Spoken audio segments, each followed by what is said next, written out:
Oregon fans, what's going on, everyone? Thank you for tuning in to another episode of the Ducks Dish podcast. I'm your host, Max Torres. We are live on YouTube. YouTube.com/Oregon Football. Max Torres is where you can find us. And we are here for another big episode. We're going to be previewing Oregon versus Washington State Week 4 matchup on the Palouse. You guys know the big details, but we got a whole lot of details to go over. And to go over those details and preview this game, I got my guy, Andrew Quinn, weekend sports anchor with Creme 2 News out in Spokane, Washington. He was on with us to preview the Eastern Washington game, but he's just so great that we had to have him back on for another episode. How we doing, Andrew? Thanks for being here. Thanks, Max. I'm happy to be back. Hopefully this weekend we can get a better game from our teams out here in the Inland Northwest. I definitely think this one will be much more competitive than the Eastern Washington game, and excited to talk about it and get ready for Saturday. Absolutely. I know that some of my listeners were saying after the Eastern Washington preview that we did, like, oh, it looks like Andrew's kind of pulling for the upset or thinks that might happen. But I for one wasn't expecting it to be that lopsided of a game. But I think that Oregon passed I don't know if I'd call it a test, but there were definitely some areas that they could have been got, for lack of a better word, against Eastern Washington. So I think that, they got to come away pleased with that result. So yeah, excited to have you back on the show, man. For you guys that are watching live on YouTube, go ahead and hop in the live chat. Let us know how you're feeling about this matchup between Oregon and Washington State. Throw some questions in there, and we'll see if we can do our best to answer them in this episode of the podcast. So we're going to kind of start big picture here. What's on the line in number 15 Oregon against Washington State? Oregon heading into this game with a 2-1 record after a blowout loss to Georgia, blowout win over Eastern Washington, and then got a big commanding win over the BYU Cougars at home at Autzen and Eugene. And then Washington State rolling in 3-0 with a perfect record, hanging their hat on that big win over Wisconsin. Andrew, what do you think is on the line for the Cougs and just kind of in general in this game? Well, I think there's a lot on the line for the Cougs in this game. I mean, you guys, I'm sure on Twitter, have seen the stat. They're the first team since the beginning of the FBS that has a true road game win against a top 20 team that's still undefeated, that is not ranked coming into this game. So I think WSU feels disrespected by that. I know they're getting votes, but I think they deserve to be ranked in the top 25 from what we've seen so far. And this is a big, big, big game for them. I mean, obviously not just for Pac-12 implications, but for the rest of their season. I mean, they need to win games like this against a big Pac-12 foe in Oregon. And to be honest, I mean, WSU has seemed to give Oregon some trouble in the last few years. So I definitely think that this is a game that both teams really want to win, but it'll be interesting to see if Oregon can kind of shake off those losses they've had against WSU in recent years. Yeah, Washington State has kind of been that thorn in Oregon's side for a number of years, certainly in the Pac-12 North. We know how much trouble Mike Leach and the air raid offense gave Oregon when he was there on the Palouse. Now Oregon having to prepare for what I believe they're calling the Coug raid offense. Sure, we're going to get more into that when we're going to be talking about Cameron Ward later in this episode. But for Oregon, like I said, 2-1 record. I think you feel confident going into this game after passing that test against BYU as well as they did. You could say with flying colors, although I think there's some areas of their defense that they need to improve. The offense is looking real solid. But for Dan Lanning, it kind of feels like this is his first true road test. That game against Georgia was a neutral site, but for all intents and purposes, a road game. But this is going to be his first taste of Pac-12 football, heading out to the Palouse. And I think one thing that we're going to learn in this game, Andrew, and kind of ties into what's on the line is we're going to learn what parts of this Oregon team travel. Oregon has not at least in recent seasons, been a very strong team on the road. You can point to that win at Ohio State as an obvious counterpoint to that example, but typically they don't play their best. They play their best football at Autzen Stadium, and you expect that for a lot of teams, right? That's only natural, but I feel like Oregon has been especially vulnerable on the road. They had that game against Washington last year. That was a crazy, rainy, cold game. And then they almost let UCLA back in that game at the Rose Bowl in Pasadena. So I think we're going to figure out what parts of this Oregon team can travel and play away from home. And for me, I feel like I'm looking at the run game first. And then I'm also looking to see if that defense can travel because, the defense isn't going to have to deal with the crazy crowd and, maybe some other aspects that might trip them up in this one. For sure. And the environment at Martin Stadium will be pretty crazy. I was there my sophomore year at Gonzaga. I went to go see Oregon play Washington State at Martin Stadium. Justin Herbert was the quarterback back then, and I was expecting the Ducks to absolutely shred Washington State in that game, and they got smoked.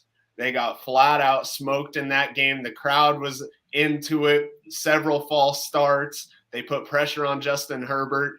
These are the kind of things that you got to deal with in true road games. You guys have seen it over the years, and it's something you're going to have to deal with on Saturday. Obviously, you look back at the Idaho and the Colorado State games, wasn't a packed house because, those games are really kind of meaningless because everyone pretty much expected WSU to win. Saturday will not be like that. Saturday will be a packed house, should be a packed student section. They're all going to be wearing camo for the duck hunt. So I think it'll be a raucous environment, something that Oregon's going to have to deal with, and they're going to have to try and limit those pre-snap penalties that can really deter your drives on offense. Yeah, and Oregon players and coaches have been talking about that the entire week. That they know what to expect. At least they think they know what to expect for the most part. Oregon's got a lot of veterans on both sides of the ball, so kind of a benefit that comes with that is a lot of these guys have traveled to Washington State and they know kind of what challenges Martin Stadium presents them. You would look at the quarterback position with Bo Nix and the rest of that offense needing to be in sync. They've been playing pretty clean football throughout the year so far. Oregon's offensive line is definitely established themselves as one of the best groups in the country, not allowing a sack through 3 games. I think they're one of only 4 teams in the country that have accomplished that so far. But they're going to be tested with that Washington State defense and that environment at Martin Stadium. Andrew, for someone who maybe doesn't know about Martin Stadium as much as you do, I've only been there once, and it was actually like for a game, and that was in that game day game in 2018. I don't know was that the game that you were talking about as well? No, I was talking about 2 years before that. But obviously the game day game was another one where, the place was just unruly that day. They'd been waiting for game day to come to Pullman for so long, and Oregon just really walked into a buzzsaw in that game. Yeah, so that game, I think that shocked a lot of people because I believe the week prior, Oregon just knocked off Washington to kind of take back control of that rivalry. But if there's one thing I know from going to school at Gonzaga, living in the Pacific Northwest, the inland Northwest more specifically, is that they have a lot of really passionate fans. And there were multiple times when I was watching that game. I was at that game as a fan, and I kind of found myself taken aback a bit, like, wow, this is rocking. Like, this is a lot louder than I think I would have expected, and a lot louder than most people would think, because Pullman doesn't really strike you as a venue for big time football. We can talk about, the recruiting challenges that come with being located in Pullman, but it just feels like this is a really underrated environment. And I think that, we can both back that up firsthand. Yeah, absolutely. The Martin Stadium does get very, very loud. And obviously it's not as big as the Wisconsins or the Oregons or some of these bigger schools that WSU has had to play in. But Martin Stadium, it does get very loud, and the crowd gets into it. They love their Cougs in Pullman. And there's a lot of alumni that stay around the area, and there's a lot of alumni with season tickets. And they will make it a hassle for the Oregon offense to get their play calls in and to audible at the line. So obviously, just like any true road game, it's something you have to deal with. But for those of you who aren't too familiar with Martin Stadium, I think you'll be a little bit surprised at the amount of noise that place can pack in on Saturday.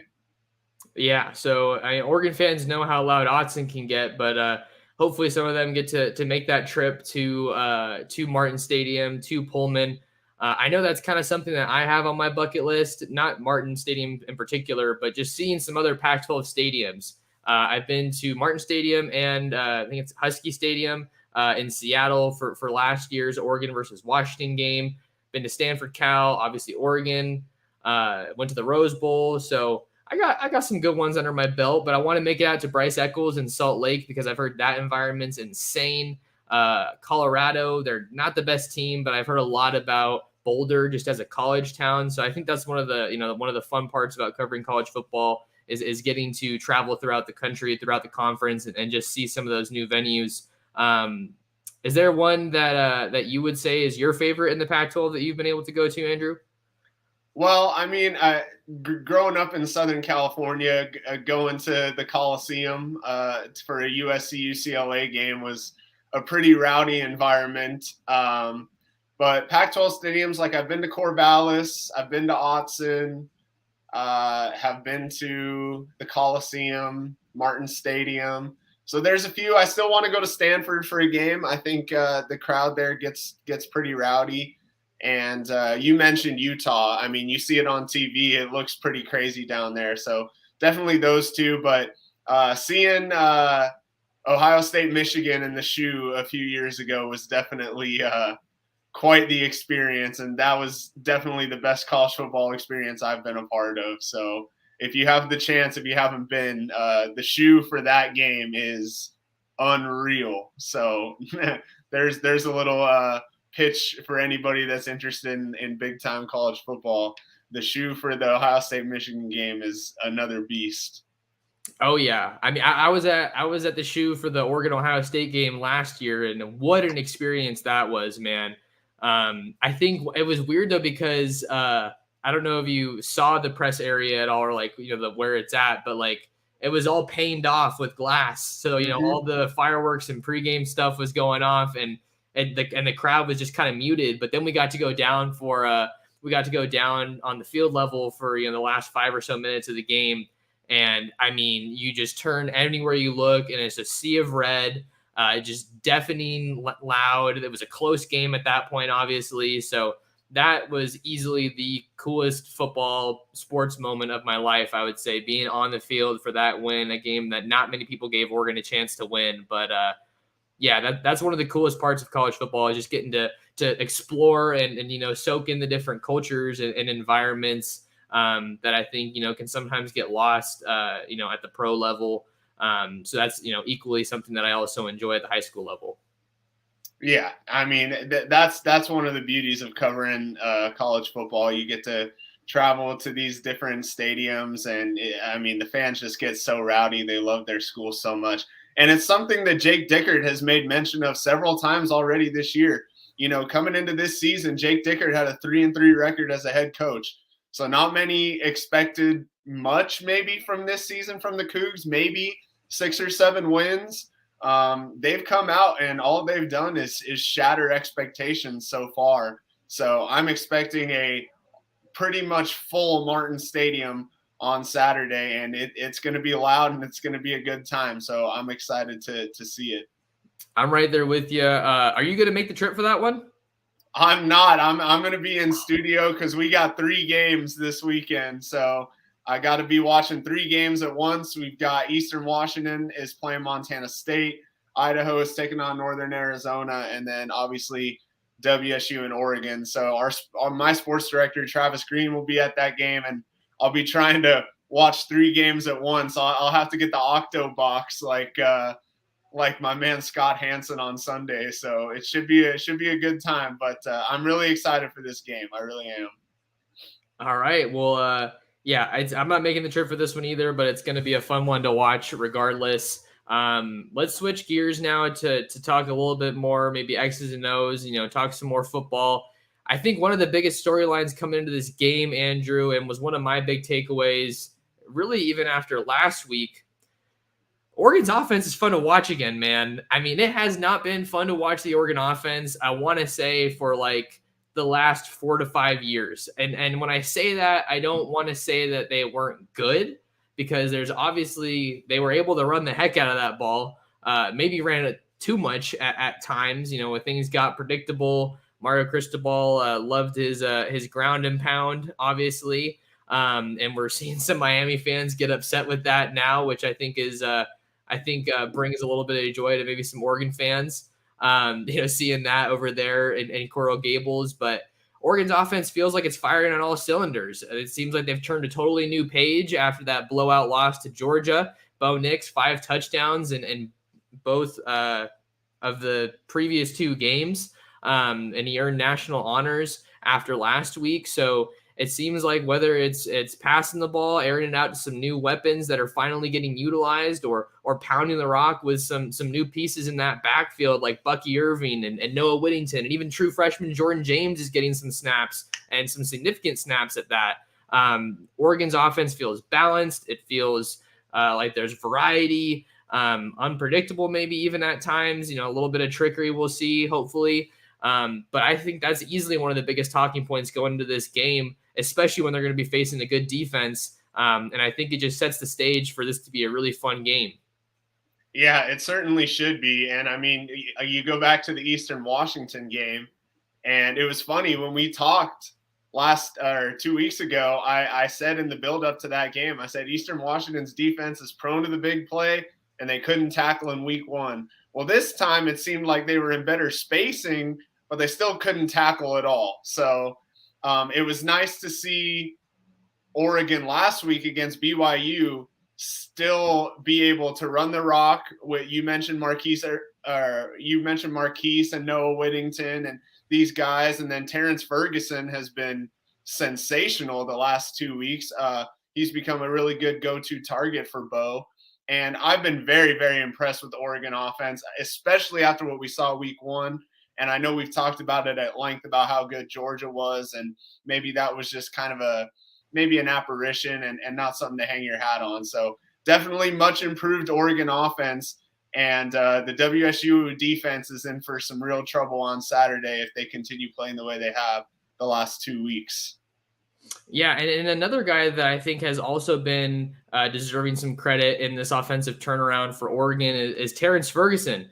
4 touchdowns so far through 3 games. Oregon's tight ends just really were not having that big of a role in the defense these past couple of years, which was really a shame, because I feel like that was one of the calling cards for Joe Moorhead when he was at Penn State, was how he was able to get some of those incredible tight ends involved, like Mike Gesicki. And I think a lot of Oregon fans were hoping to see some more of that in Eugene. But after some run-heavy offenses, we know for a fact that Terrence Ferguson, Maliki Matavao, those guys know how to block.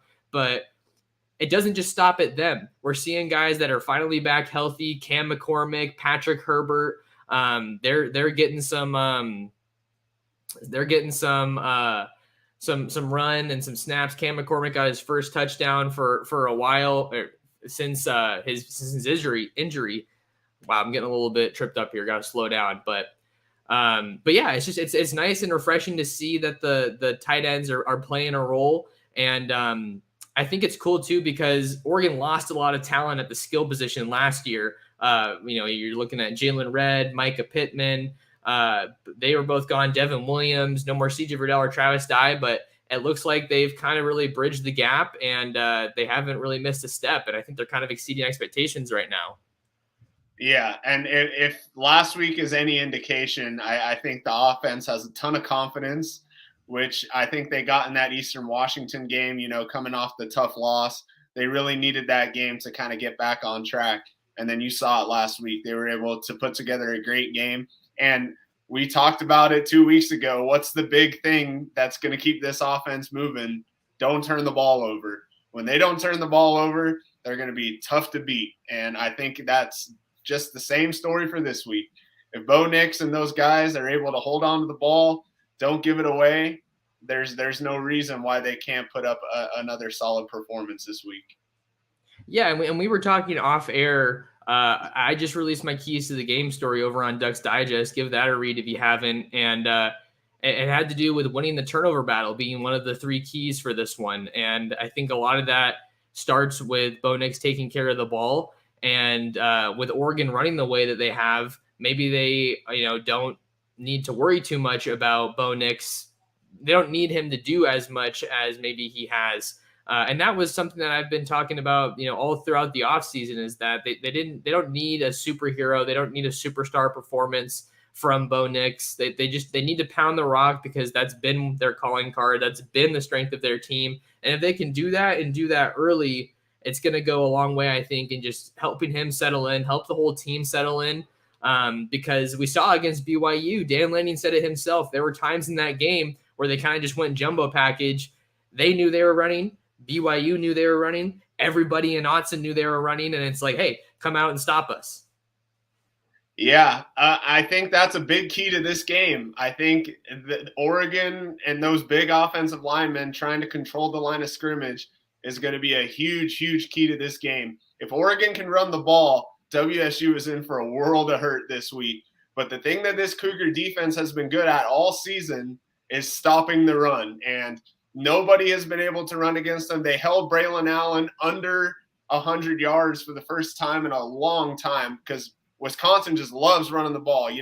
They still gave up 170 yards on the ground in that game, but I think people were expecting a lot more. And it's really crazy to think about, because when you think about Washington State, nobody ever talks about the defense, right?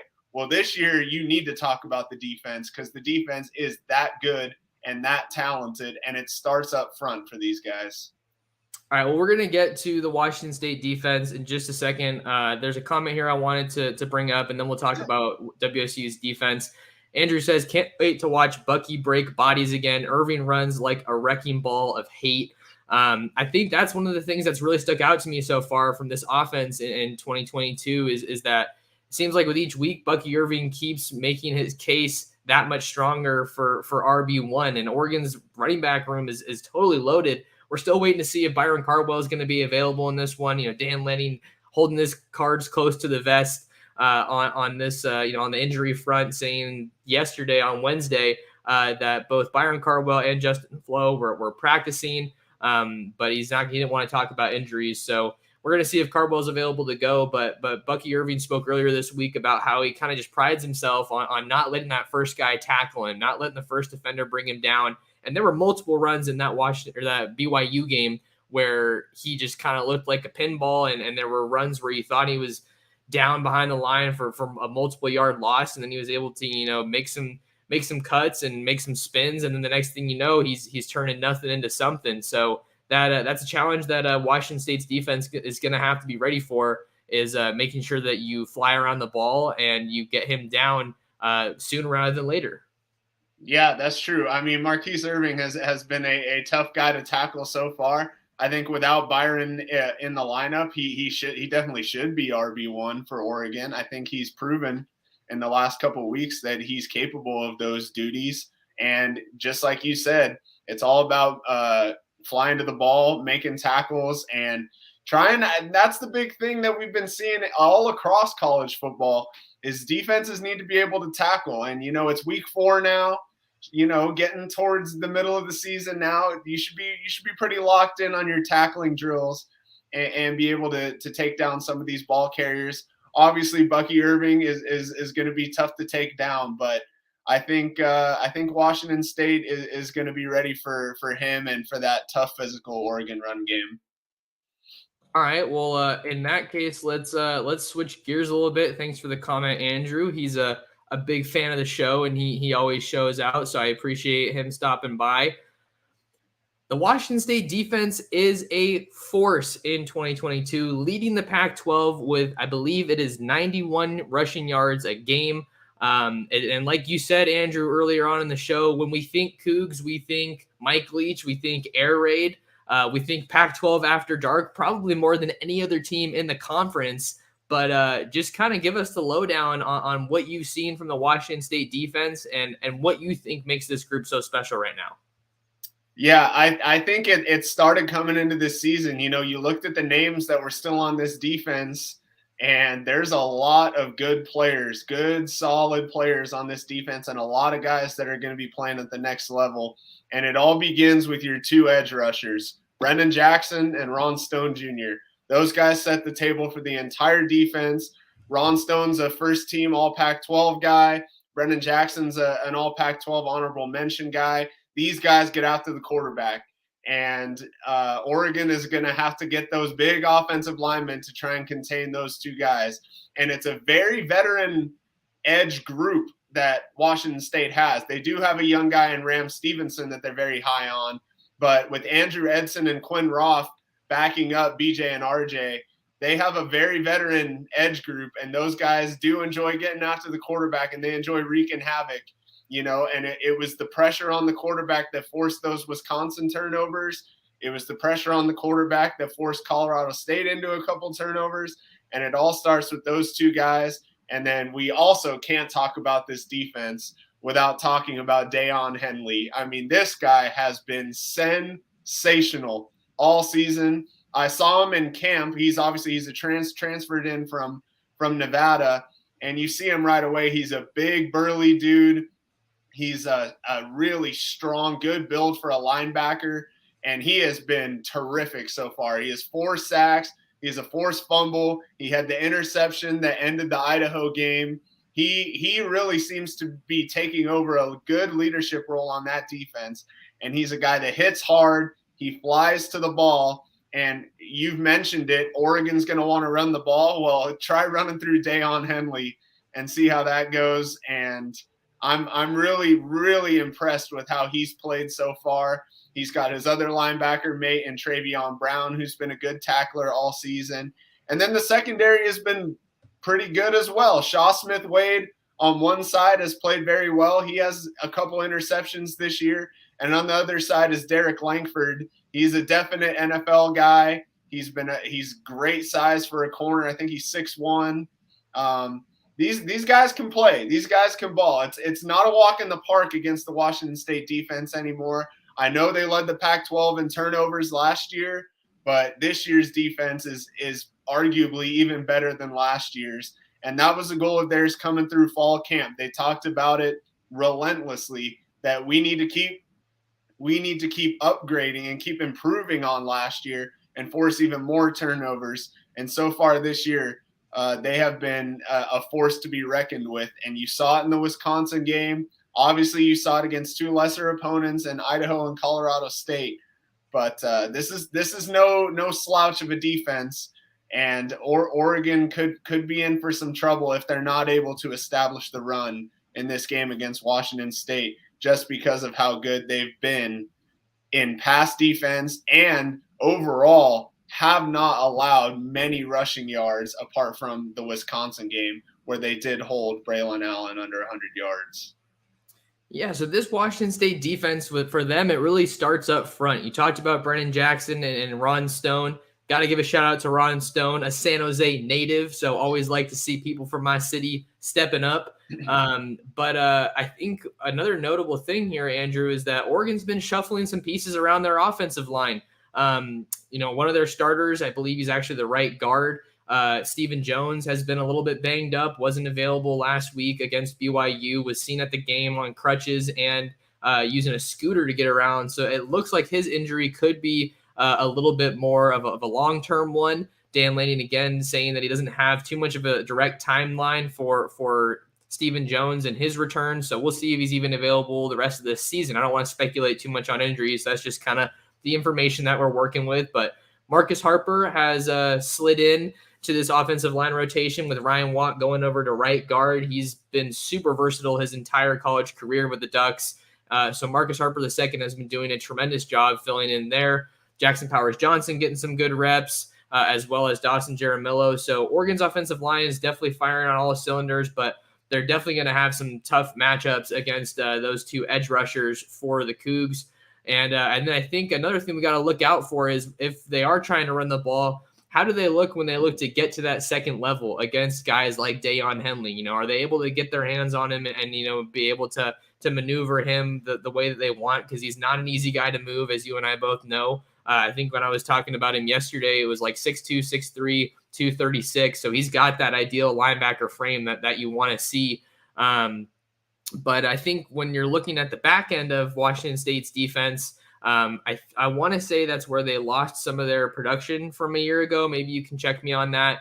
But I was just going to introduce the point that, Oregon's feeling confident about these skill guys. Troy Franklin looks like he's wide receiver 1. He's been a favorite target for Bo Nix so far, certainly last week with that 50-yard bomb against BYU. But then you have Terrence Ferguson and a couple other guys that are, Chase Coda. I think that it's good for Oregon right now because they have those primary pass catchers, but they also have some guys that are able to chip in, when they need a big play from them.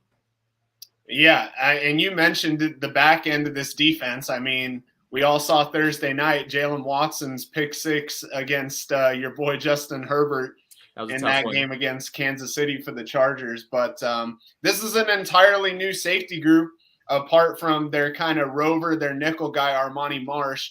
He's a Spokane guy. And the big thing about this new group is they hit and they hit hard. They have a redshirt freshman. He's number 25. His name's Jaden Hicks. And this guy will light you up. I saw it all camp long. He was hitting his own guys. And now you're seeing it in game. This guy is something to watch out for. He flies around the field. And, boy, he levels the boom. And Armani, he's kind of undersized. I think he's only about 5'10". He can also level the boom a little bit for being a little guy. So even though it's kind of a new back end there of that secondary with Jordan Lee and with Jaden Hicks, these guys have performed pretty well so far. The only time we saw this secondary in a little bit of trouble was when Derek Langford got hurt in the Wisconsin game, and they brought in his backup, Chris Jackson, and you saw Wisconsin start to pick on him a little bit, and that's when WSU started looking a little bit shaky there in the secondary. So trying to keep Derek Langford and Shaw Smith-Wade healthy and on the field, and I would have a lot more confidence with those guys rather than the backups in the secondary. But as far as the deep secondary there with the safeties, I think Jaden and Jay Lee have both played very well so far. Armani Marsh is a veteran. He knows what he's doing back there. He made a huge 4th down play against Idaho where he ended up starting off in the box. And when Giovanni McCoy came outside of the pocket, Marsh was there to run him down. So I think, as you said, it's going to be very interesting to see these O-linemen for Oregon put a body on some of these guys on the Washington State defensive side. But a big key for this game for Oregon is going to be ball security and making sure that these big boys on the Washington State defense don't jar that ball free. All right, so we got some good insight there from Andrew on some of the biggest names on Washington State's defense, a Pac-12 leader through 3 games, and a couple of different categories. Let's see. We wanted to take a quick break here on the Ducks Dish podcast for those of you that are listening to us on audio. So don't go anywhere. We got more Oregon football versus Washington State preview talk with Andrew Quinn after this.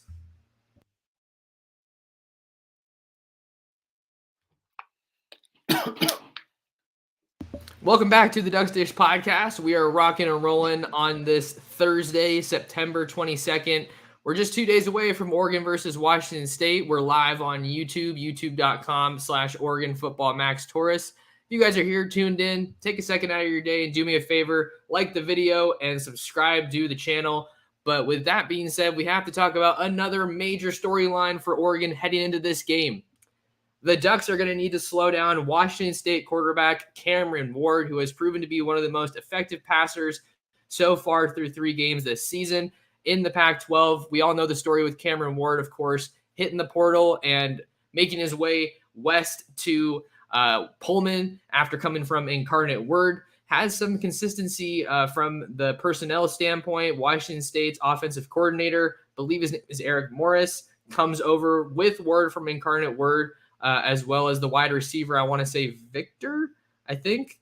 Hopefully, Victor was here. No. Okay, he had a receiver. This is why we have Andrew on the show, because he knows the team better than I do. Yeah, man, suffice it to say, Oregon's going to have their work cut out going against what's already proven to be a very electric quarterback and a pretty proven passer. Yeah, and the big key for Oregon is gonna be to put pressure on Cam, because that's when Cam has had trouble. If he's able to sit there in that pocket, Cam has been lethal this year. I mean, he is dropping dimes. He has his two big play wide receivers on the outside, and Donovan Ollie and Dejon Stribling, and he has pretty much been automatic getting the ball to those guys when he hasn't been under pressure. But when he has been pressured, he has been susceptible to making some mistakes. You know, he has thrown a few picks. He's fumbled the ball a couple times. So definitely would like to see Oregon put some pressure on Cam and see if he can kind of reverse that trend. I mean, we've all seen him so far this year when he's able to just stand in the pocket and deliver, how good he's been. Well, now we need to see a little bit more consistency when he's on the run and when he's being pressured. So that's one of my big keys heading into this week as well, is trying to slow him down. And if Oregon can do that, they need to put pressure on him.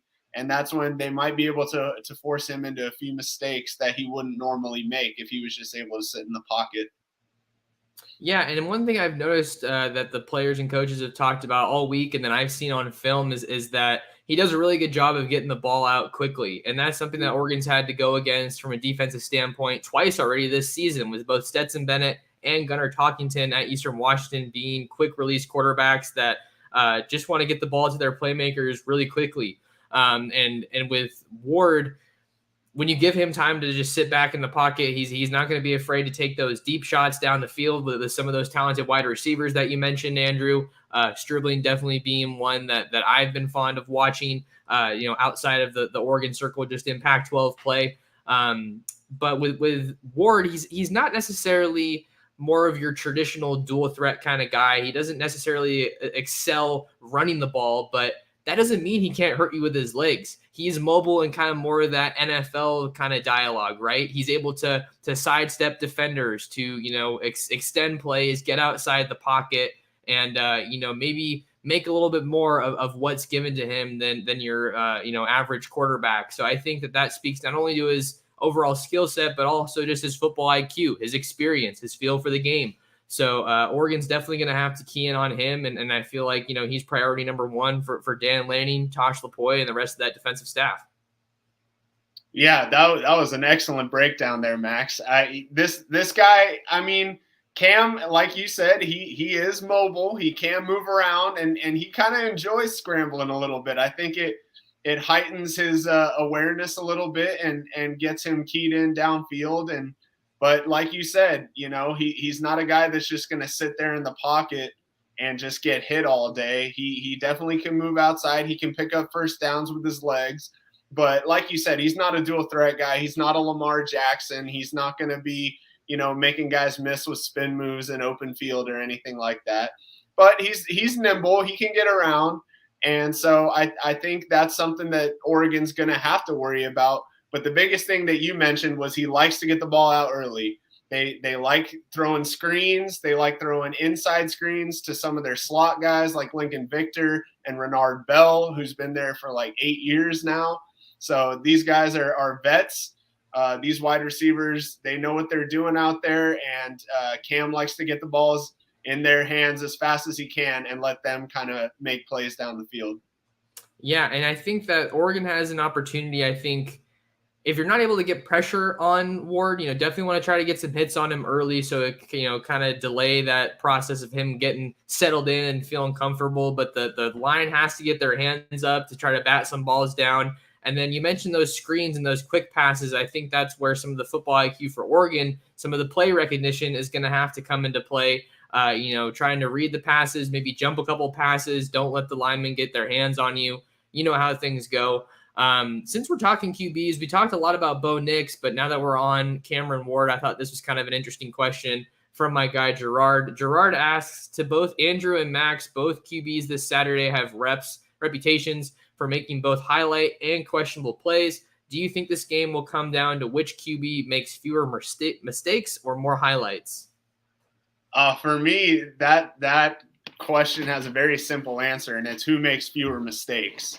That's going to be the big thing that determines the outcome of this game. And that's something that Cam has struggled with through the first few weeks.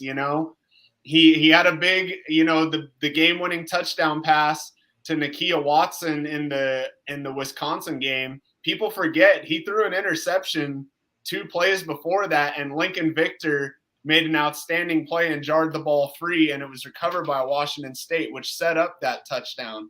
So Cam's been susceptible to turning the ball over, and I think it's whoever makes the fewest amount of mistakes is probably going to be the quarterback that comes out on top on Saturday. Obviously, we saw Bo in the Georgia game make some mistakes, but since then, he's been pretty consistent. He's had better judgment, a lot fewer mistakes. He's been much more consistent. I think his QB rating has been almost perfect the last 2 weeks. So definitely whoever makes fewer mistakes. I think both of them will make some highlight plays that'll show up on the Pac-12 highlight show on Pac-12 Network after the games are over on Saturday. But whoever makes the fewest amount of mistakes, I believe, is going to be the team that wins this game. Yeah, and I think too for Oregon, you have to feel comfortable with the skill talent that they have. I feel like when I think about this question along the lines of more highlights, it's like, a quarterback playing hero ball. Like they don't have that many options. So it's like if he doesn't have a good game, they're not going to be able to win. But I feel inclined to agree with the fewer mistakes side of this question and answer because if they're able to take care of the ball, then it's, you're not creating more opportunities for your opponent. We saw, like you mentioned in that Georgia game, when they turned the ball over on back-to-back drives, which was already bad enough. But when you have an offense that's red hot and really experienced like Georgia's, they're going to make you pay, and they're going to turn those points into the turnover into points.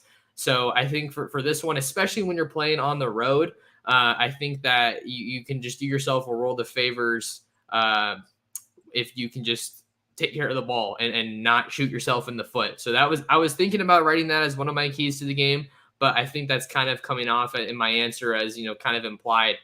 You just don't want to shoot yourself in the foot. Like we talked about with the environment, you don't want to have those false start penalties. So I think that for this one, it's going to come down to who makes fewer mistakes. And both of these quarterbacks, have some good experience playing college ball prior to this year. So you think that it's fair to expect them to be able to take care of the rock. Yeah. And you mentioned it in your keys to the game that whoever wins the turnover battle is likely going to win this game. Oregon's defense has stepped up a little bit better the last 2 weeks, and Washington State's defense I'm very high on. I think they're an elite Pac-12 defense. They should finish the year in at least, I would say, the top 3 defenses in the conference. I think both of these defenses are going to be well prepared. And I think going against a quarterback in practice like Cam, or for Oregon going against Bo in practice, will help these defenses plan for their counterpart on Saturday because they're kind of similar. Maybe Bo makes more plays with his legs than Cam does, but at the same time, they have similar skill sets. They like getting the ball out early. They like, moving around in the pocket a little bit. So I think that'll help these defenses as well. And it's been a common thread today. I think whoever does win the turnover battle wins this game. Turnovers will simply kill you. And I think whoever is able to hold on to the ball and not, you mentioned it, those negative plays, penalties, turnovers, all that stuff that can contribute to a loss. I think whoever does the least amount of that will win this game. All right. Well, anything else you wanted to add just on the topic of Cam Ward, kind of the face of this Washington State defense or offense, before we kind of move on in the show? Well, I mean, you kind of mentioned it, the familiarity he has with Eric Morris coming from Incarnate Word, but I think Cam is still trying to, get a little bit more consistency. These 2 turnovers a game that WSU's offense has had the last 2 games, that's not going to cut it going into Pac-12 conference play. So I would like to see him be a little bit more consistent, have a little bit better judgment, and make better decisions on Saturday. It's going to be tough against this Oregon defense, especially if Justin Flo is able to play. We don't know that yet, but if he's able to get in there, Cam's decision-making is going to be a big part of this game, and if WSU is going to be able to pull off the upset at home and hopefully get ranked the following week. Yeah, no doubt that would be a big win for Washington State and their campaign to get some more respect nationally. I can't help but think that Coug fans are upset seeing that USC is ranked as high as they are, but they haven't played anybody too crazy. I've been excited about Fresno State, but they just can't seem to finish drives, and USC's defense seems pretty legit so far. So maybe not the perfect comparison there. But, another undefeated Pac-12 team. Pac-12 overall has been doing pretty great through 3 weeks, I think, in terms of just helping themselves out, winning some big games. Really wish that Utah would have been able to beat Florida. But, yeah, we kind of wanted just to open it up to some of these questions now, Andrew, some of these comments, see what's on the people's mind while we still have you here on the show. Let's see. We have one here from Cameron. Cameron says, I feel like we're overselling this matchup. They may be FBS schools and one Wisconsin team that doesn't look like the Wisconsin of old. I predict that they beat them by 14. Your thought? Kind of seems like they're attacking the Cougs, but what do you make of this, Andrew? Yeah, I'm sure it's easy to try and say, oh, we're overselling this matchup and WSU's defense isn't that good and Oregon's looked so great the last 2 weeks, so they should go into Pullman and handle business. But I really think this WSU defense is a force to be reckoned with. I know they only played Colorado State last week, and I know they played Idaho, and they're a Big Sky school, and they don't get any respect, and they only beat them by 7. But at the same time, this is a team that was going through its own growing pains, just like Oregon was in week 1. Trying to figure out a new offense. There's a new defensive coordinator now that Jake Dickert is the head coach. He was the defensive coordinator under Nick Rolovich in his tenure at Washington State. So I really think this is going to be a really good matchup. I don't think we're overselling it at all. I think Washington State should be ranked right now. And I think Oregon is pretty properly ranked where they are right now. Going from 25 to 15 was a big jump, but I think it's a deserved jump, especially with how good they've looked the last 2 weeks. But I certainly don't think we're overselling Washington State. This is a good football team, and this is going to be a real test for Oregon in their first conference matchup of the season. And I can't wait to see this. And I don't think it'll be a 14-point outcome. I think it'll be a little bit closer than that. Yeah, and I think that there's a little bit of, the overselling on both sides, right? For Washington State, they beat kind of two relatively easy opponents in Idaho and Colorado State, but then they make their case for why they should be ranked and should get some more respect, beating a Wisconsin team that I think you think of as kind of one of those schools in the offensive line university categories, the ground and pound teams that have produced the Jonathan Taylors, the Melvin Gordons. And I think that just kind of goes back to your point about how we just don't think about defense when we think about Washington State. And that seems like that's kind of where the conversation starts with this team right now, at least in the 2022 season. But on Oregon's side of things, they're not perfect either. They got shredded in their opener, but I think just about anybody would have, except for like maybe 3 or 4 teams in the country. But then you beat up on an Eastern Washington team that maybe isn't as good as some people thought, even at the FCS level. We'll see how competitive they're going to be. That's a conversation I'm sure we'll have off air, Andrew, as you keep me up to date with Eastern Washington. But defensively, they haven't been able to pressure the quarterback super effectively or consistently. And then on the back end, I feel like their secondary is still a pretty major question mark. They've just kind of been able to get some good plays and some good stops, which, I'm not trying to take anything away from them, but in the secondary, it feels like Christian Gonzalez is their main proven guy at corner right now. So they're still kind of having a mixture of Jaleel Florence, the true freshman, Dante Manning, Triquez Bridges, who to his credit got an interception against Eastern Washington. So I don't feel like we're overhyping this game at all, especially the fact that it's on the road in Pullman. I think it'd be a very different discussion if this was at home for Oregon and Eugene at Autzen Stadium, where they've won 21 straight games. But we'll get into our score prediction maybe a little bit later, since we have about 10 minutes or so left But I don't feel like it's getting overhyped right now. I think it's got just the right amount of hype. I'm glad that it's not late. Oregon kicks off at 8 next week against Stanford, so gonna have to stay up all night for that one. Mm-hmm. But I think this one has just the right amount of hype. And man, what a game for both teams to start Pac-12 play. Yeah, this really is a big game, and it's going to determine a lot down the line for both of these teams. I mean, if Washington State's able to pull off this upset, that will only skyrocket this team into the top of the Pac-12. They've got a kind of an easier matchup next week against Cal, so you're looking at the possibility of starting off 5-0. And the last time they did that was with Gardner Minshew in charge down here. And we all remember how crazy that year was, and, making it all the way to the Alamo Bowl and getting the victory there. But, this game, it truly does mean a lot for both teams. Oregon will probably, if with a win, would probably move up to the top 10 if we continue seeing the losses and the crazy play that's happening in college football this week. So I think it's a big game for both teams, and I really don't think we're underselling it. I think they're pretty evenly matched. I think it'll be a good physical football game, and I'm excited to see how it turns out on Saturday. Brian says, I'm impressed with the command of the offense with Bo. The team just looks confident when he is running things. Yeah, I think that's a point I would definitely agree with as far as just how Oregon's offenses looked. I think going into this season, I thought there was going to be more confidence maybe on the defensive side of the ball for Oregon because they had so many returners there. With the offense, it was really just mainly the offensive line that had a ton of returning depth. So that's why I think a lot of people are clamoring over, no offensive linemen yet in the 23 class. But I think Oregon's offense has definitely developed into the strong suit of this team.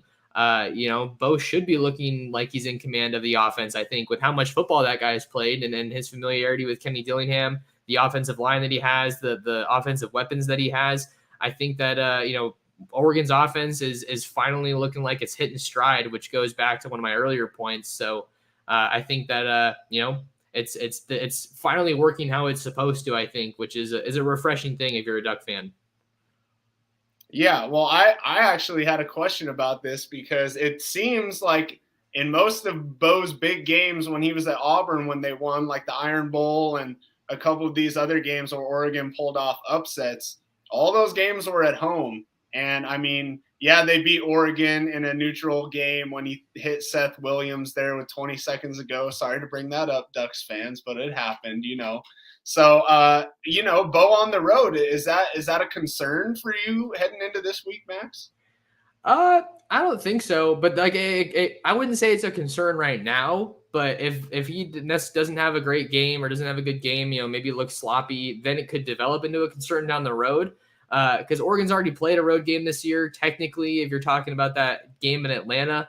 But that's why I'm looking to see, does he show up on the road? How does he look with this new group? What does the chemistry look like? How is his decision making? Like, there's still a lot of questions, or a fair amount of questions. I maybe shouldn't say a lot, that Oregon is still looking to answer. Right now, I think there's more questions on the defensive side of the ball than the offense, but that is a big question right now for Oregon and their offense is, what do they look like on the road? Because it's a hostile environment. I don't want to, beat that point to death, but Oregon hasn't been a great road team historically, or maybe just in these past couple of years. So still remains to be seen, I feel like. Yeah, and I mean, considering we only have one game to go off of, this is going to be a big test to just see how they respond. Second road game of the year for Oregon. They've looked marvelous at home over the last 2 weeks, but it'll be interesting to see how they fare on Saturday in, like you said, a hostile environment and another road game. And I'm anxious to see how Bo performs in a true road game for the first time in a true road game, not neutral site. I know it was down in Georgia for that game, but should be interesting to see for the first time at Oregon how he fares in a Pac-12 game. Yeah, and that's why I want to see how Oregon's able to run the ball, because I think that'll dictate how much they really need to lean on Bo. And is this, 20 to 25 passes type of game for Bo, or do they maybe push him a little bit more and, maybe up that 30, 35, maybe even 40. I don't know. You talked about how young that secondary was for Washington State, so maybe they feel like they have a guy they can pick on. Maybe they feel like they have a good handle on Ron Stone and Brennan Jackson rushing the passer. It's gonna be fun to see what they're able to do and kind of what the offensive tempo is in this one. Got about 5 minutes left, so if you guys have any more questions, definitely throw them our way. We have one from Dre Jarquin, who asks, do you think we will see more dollars and Seven on the field? That's a good question, because I think some people thought that Seven was hurt because we saw so little of him last week against BYU. But Lanning was saying how it was kind of a situational deal, a personnel deal, how they just didn't necessarily involve him too much. I think I could see seeing more of Sean Dollars, especially if Byron Cardwell isn't able to go in this one. But it seems like that running back picture is getting a little bit clearer, even though they're still rotating a lot of backs, a lot of touches being distributed in that Oregon backfield. With Bucky Irving and Noah Whittington, and then Jordan James seems like he's kind of carved out his role as that third down guy. He got some fourth down carries last week when Oregon was kind of rolling the dice, going for it on some of those big plays. So he's pretty big for a freshman, Jordan James, that is. So kind of remains to be seen how much of a role Sean Dollars will have, and I think that part of that's going to be contingent on if Cardwell is able to go, just with the way that the rotation's kind of shaking out so far. Yeah, and obviously, as a San Diego boy, Byron Cardwell started his high school career at my high school, St. Augustine, down there in San Diego. Shout out to the boys. So obviously, I'd like to see Byron play on Saturday. But I think you're right. And another thing, when I was going through the box scores, these receivers aren't getting a ton of touches. They're kind of spreading them out to everyone. So I'd like to see Seven McGee get more involved. I'd like to see Chase Cota get more involved. This is a guy they brought in from UCLA. It was supposed to be a big play wide receiver for them, and he's only getting 2-3 receptions a game. So I'd like to see both those guys get more involved in the offense. But, I mean, we've seen Terrence the last 2 weeks, especially in the red zone. He's been a force to be reckoned with, and WSU is going to have to spotlight him on Saturday. Yeah, and for Seven, I think it's just finding the right times to get him involved, because as happy as I was that Bo Nix was taking that shot down the field in the Georgia game, I don't think that Seven McGee is necessarily the right guy to be doing that too. Maybe you feel a little bit better throwing it to a guy, if it's like a 50-50 ball, throwing it to like a Troy Franklin, a Chase Cota, Dante Thornton, even those guys that have a little bit better of an advantage in terms of the frame. So we'll have to see if those guys get utilized. I want to see more of both of those guys, but at the same time, it's like, you have so many guys. It's hard to get the ball distributed as much as you necessarily want it to. Everyone can't necessarily eat.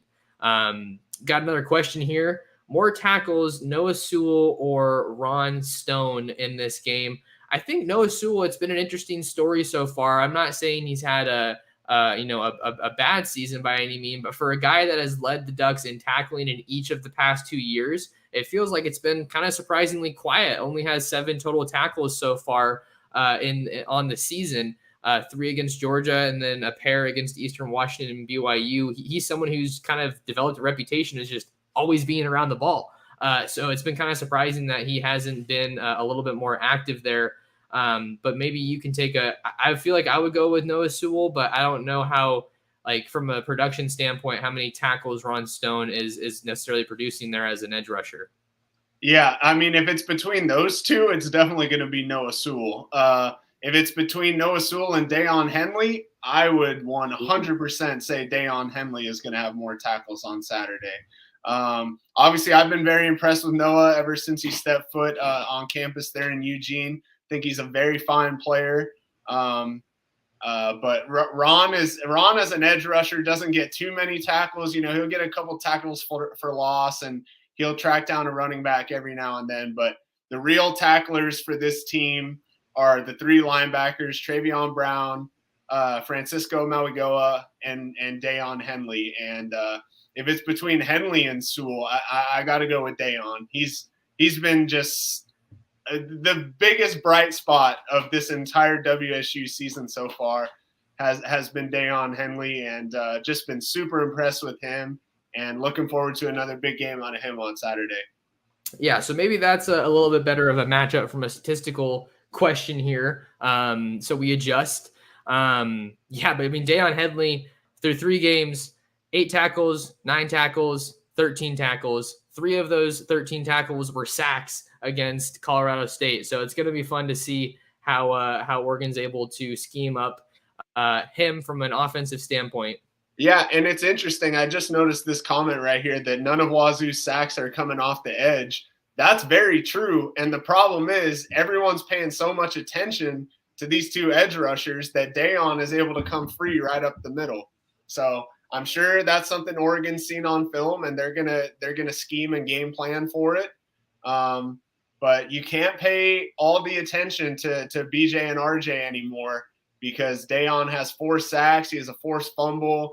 He had that pick against Idaho. So that's a really great point right there. But it starts with those edge rushers and maybe getting a double team, and then you're left with a free rusher. So I'm sure Oregon is seeing this on film. I'm sure they're going to have a way to try and stop it. Obviously, they've got bigger and stronger O-linemen than Idaho and Colorado State. But from what we saw against Wisconsin, it wasn't the greatest game for WSU for putting pressure on the quarterback, but it's something they're going to have to do this Saturday if they want to get an upset down in Pullman.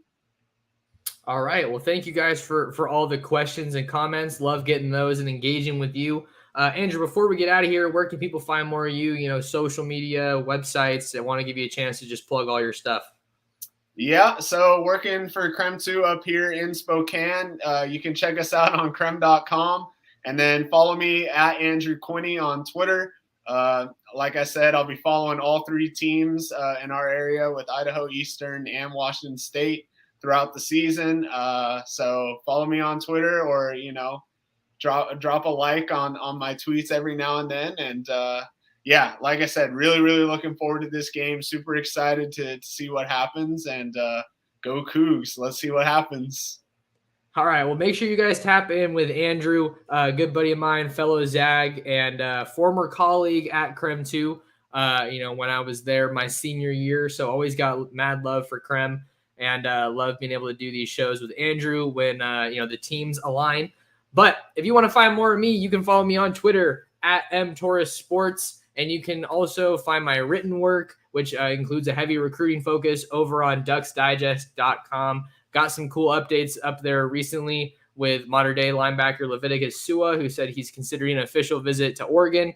Ducks definitely have a need at linebacker, so go check that one out for some more recruiting coverage. And if you guys are here live on YouTube, do me a favor, like the video and smash that subscribe button. And then if you want to support the show, the best way you can do that is by sharing the Ducks Dish podcast as we grow the show, grow the community here. Always have an awesome time. But until the next time we talk to you, which will wait, score prediction. I got to hear the score prediction. Oh, shoot. You're Let's right. hear it right now. I'm putting you on the spot, just like I did last time. Okay, hold on. I got to look at what I wrote on my site because I can't switch it up.